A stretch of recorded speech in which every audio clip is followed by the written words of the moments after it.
Nnamdi Kanu has putting us into a big trouble, a very big shame to the appeal court. I would like you to listen to this, our Biafran activist, also a new evangelist, that explain everything that is going on in Nigerian judicial system and what is really going on in the Nnamdi Kanu case. For this for the way the judicial, the Omotosho and the Nigerian court is handling Nnamdi Kanu issue, it has now shown to the world that everything about Nigerian justice system, it is somehow a fake and full of corruption and bribery. It is no more a justice the way they used to target. It's no more a judicial system the way they used to put it, but it is now an injustice system. So it is a very big shame to the Nigerian government and a big shame to Nigerian judicial, because everything that has been going on since the day of Nnamdi Kanu trial, it has been something that nobody can even tell what is really going on. Every day court trial, every day shifting and adjusting cases. So this video, this our evangelist explain a lot of things on what is really going on in Nigeria and the thing that is happening in the judicial system of Nigeria. So don't skip any part of it. Try to watch it to the end for you to understand everything that is going on in this video, because this video really explain a lot of things. So as you're about to watch, like, subscribe, and share the video to go around. Let others see what is really going on in Nigeria. There is one adage they said, when a dog wants to die, he said that the death will not allow it to perceive the smell of shit, that is the smell of physics. Nnamdi Kanu.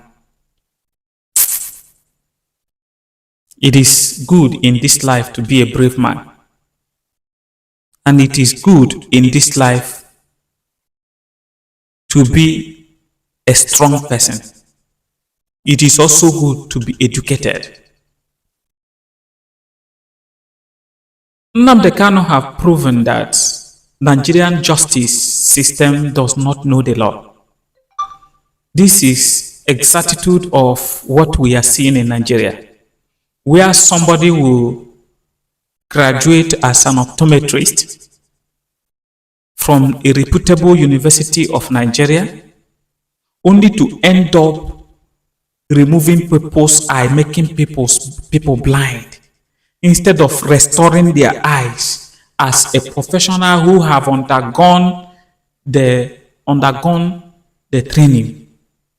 They end up removing people's eyes as optometrists, where you see surgeons are forgetting many things in the stomach of people. If you see where people were scissored, it will look like Mount Carmel. Stomachs will be like this. These are the things we are seeing. The same way it is in the medical system is the same way it is in the judicial system.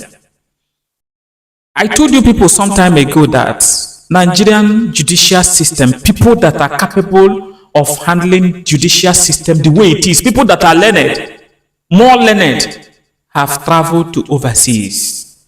They are in UK, they are in London, they are in America, they are in different parts of the world. They have left the shores of Nigeria. The same way it is in Cameroon. Some time ago, teachers were leaving Cameroon, and the security forces were forcing them not to leave. They are in the airport waiting for them to come out. You are a teacher, you are not traveling. But to do things right, they cannot do things right.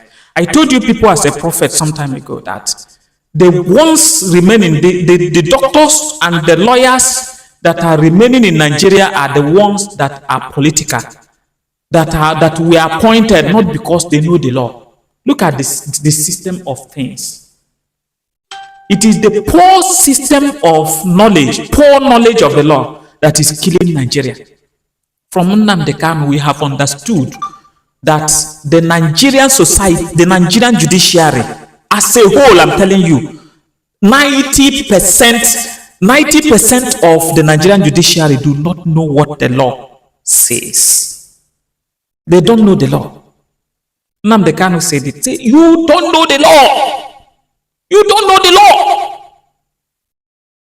This is your constitution. Obey it. You don't know the law. They are using an outdated law to trap a man who studied overseas. He told them, it is no longer in vogue. It is no longer a law. That is why you cannot use it.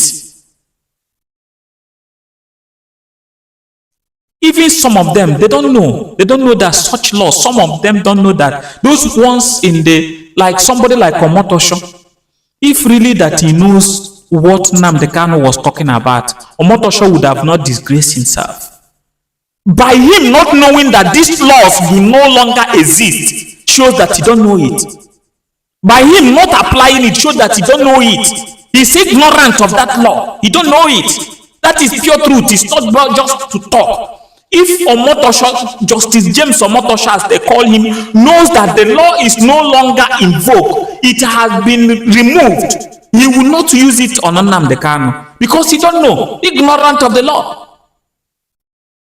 Nnamdi Kanu told them, this law does not exist. Again, it does not exist. And they want to use it to try him. Secondly, he said, what crime did I commit? You should tell me, you should tell me the crime I committed that will make me stand a trial to defend myself. You should tell me, because there is nothing, no evidence, no law, nothing that you are trying me for and you want to jail me. Now you see how brainy this man is. He have now approached the appeal court. He have filed a motion to stop Omotosho from trying him. That Omotosho cannot try him because if he eventually tries him, he's committing an act of terrorism. Nnamdi Kanu said, anyone that will try me in Nigeria is committing an act of terrorism. That is what the law says. And when he tell you, this is what the law says, and he quote it verbatim. Quote it from A to Z for you.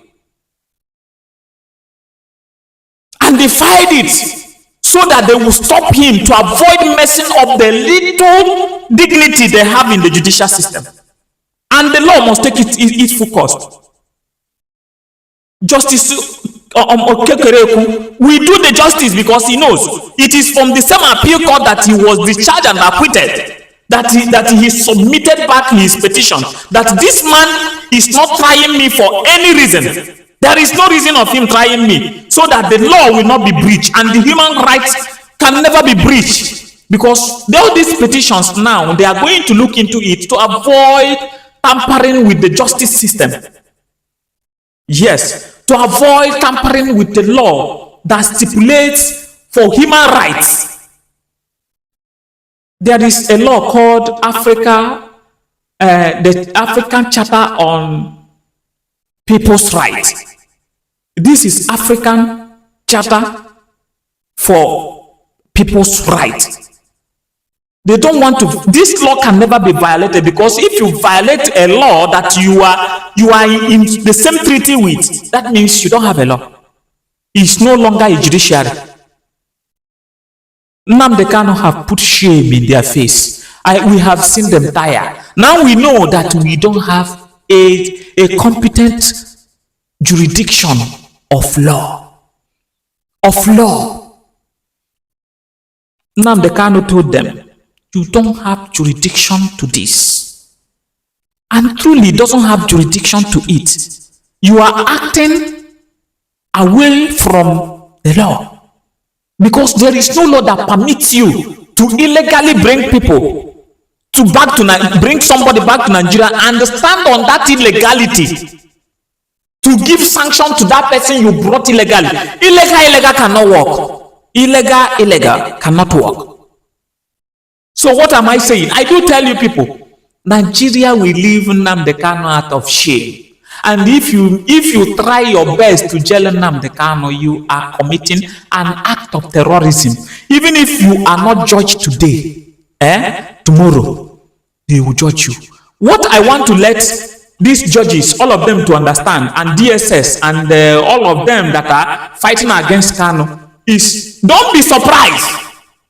These things you are doing now, the time you are going to face the beat, is not today. But all of you that have done it, mark it somewhere, I'm telling you as a prophet, all of you that have done this is going to face the beating one by one day. It's not all about Nigeria, because I told you some time ago that a king is coming up that is incorruptible. He will never look at faces to deal with anyone who have offended the law. He will not look at faces. Bear it in mind. Mark it. This is night. I am talking in the midnight. Mark it very well. An incorruptible judge is coming up who will not look at faces. Whatever you have done in the time past will be revisited, and you will be judged according to what you have done. Omotosho, if you are sitting on a hot seat, and maybe somebody allegedly have given you money or allegedly have aggrandized you to be doing these things, Papa, let me tell you, the chief judge, the law of retributive justice says that whatever you do is what you reap. And the law of gravity said whatever you throw up, the gravity must bring it down. Do not go and defecate on the road you are going to pass through for tomorrow. This is an advice for tomorrow. Do not eat peanut today and defecate an elephant tomorrow, because it will be hard for you. That is it. I'm telling you as a prophet, this is what the angels of the Lord is saying. Yes, the mouthpiece of the heavenly God is telling you, do not eat what you will eat today, and tomorrow you eat like an ant today, and tomorrow you will be expected to defecate it like an elephant, which will be impossible. If you like, hear. If you don't like, don't hear. But I have told you, I will tell you only the truth, no matter who else is God. I know you will not like it, but if you don't like it, go and hawk transformer. That is all of you that are perpetuating evil, doing what the Lord did not say need. Hawking transformer. Yes, transformer. That is a very shocking news and a shocking speech. For the Nigerian law, I would say that they don't have law. They used to have two laws for the country. The other one for the Igbo man, while the other one for the other tribes in Nigeria. So that is what is in Nigeria. Everybody knows that. So nobody will come out and be claiming that it is equal law, equal rights we have in this country, not equal rights. They have shown it in different ways that Nigeria, they don't have equal rights in anywhere. So what is there is that whatever they do, if it is not this international body that used to govern them, by now they would have jailed, or they would have sentenced Nnamdi Kanu life imprisonment, or even to hang him. But it's because of that sometime when they want to do some certain things, they would be looking outside the country. What will those people say if they do such kind of something? That is why they have not get into what they want to do. That is it. Well, my people, I would like you to watch this video where this man explains what he sees during his staying with Nnamdi Kanu. It's a very powerful speech. So don't skip any part of it. Try to watch it to the end, and I would like you to comment down below. Thank you for watching. It forced a conversation they have been avoiding for 2 years. It put a spotlight on the judiciary. It exposed contradictions in the system, and it brought the entire case back to national attention. Whatever happens on November 20th will have consequences far beyond this trial. My people, this is just the beginning. As a northerner, why do I like the Igbo people? Most of them are resilient and they are courageous. That does not mean you don't have cowards among them. When you say a particular tribe has this character, what it means is that more than 70% of them, they have that character. But you can still have some persons again who do not have such characters. So now this is a region that more than 70% of them are resilient. They are very hardworking. They are courageous. And they love their leader. We in the north will also love him. Mr. President, I appeal to you, in the interest of national healing, I appeal to you, please let this case be discontinued so that we can have peace in the southeast, so that we can have peace in the entire country. And it will be to your credit that during your tenure, the southeast was stabilized. It is far better, and the votes you are looking for, you will get it easily without spending money. Because in the case of Nnamdi Kanu, he does not need to give people money. After his invitation, look at what we are going through because of him. Because we believe in him. So that's the appeal to Mr. President. And the President, let me say this, he's the listening President. You'll be shocked that before 20 this case will be considered. Because I wrote a letter to President Tinubu, less than a month, he replied. I was shocked. How is this possible? That is the president of over 200 million people. How is it? I have written letters to governors. For more than 2-3 months, they have not replied. And you, as the president of the entire country, you are replying in less than a month. How do you do this? So that's why I'm using this medium to appeal to President Tinubu. There's no need for this case to continue like this again. Let it come to an end. Political settlement is the best way so that we can have peace in the country. What do you say to those who argue that Kanu detention is illegal under international law? Some others say that he's a terrorist, all kinds of allegations. What is the truth? Given the little you know about him, your interaction with him in the last 2 months while in detention, what do you think? I think by my little exposure and my stay in the north and in some other parts of the country where I have had cause to listen to persons who have directly or indirectly met with terrorists, I should know one when I see a terrorist. A terrorist will not be talking about peace. I was shocked when I met with Nnamdi Kanu. He was always emphasizing about peace and justice. So a terrorist will not want people to live peacefully. A terrorist, you see, there are some things I don't want to reveal because of the security implication. But because there are some persons in detention that anytime they have opportunity, because not all the time they bring you out, when they have opportunity to see Nnamdi Kanu, the Fulani girl that the first time I met her in that detention was when I saw her with Nnamdi Kanu. She had gone there to complain, to ask for favor. So I was shocked. Why is this? Yeah, because they don't usually allow that. That's one good thing about the DSS facility. They don't allow that at all. But the girl was to be taken out for medication. So she saw Nnamdi Kanu and quickly started talking to her because she doesn't speak English fluently, and there was a gap in communication. So I had to come in. I realized that she has more confidence in Nnamdi Kanu than even her own father. By the way she was talking, Mazi was consoling her that do this. She said she was even complaining that she has stayed here for a long time. She doesn't want. She was talking about even committing suicide. Mazi was consoling her and telling her what to do. That's the kind of if a terrorist will not bring. I'm talking about a Fulani lady, and they are virtually all tribes you find here. Everybody in the detention facility rallies around Nnamdi Kanu, and the way he was always speaking to me, a terrorist will not be talking like that. And okay, another thing again, on a Salah day, that Salah I spent in detention, the big Salah, I as a Muslim, I felt irritated.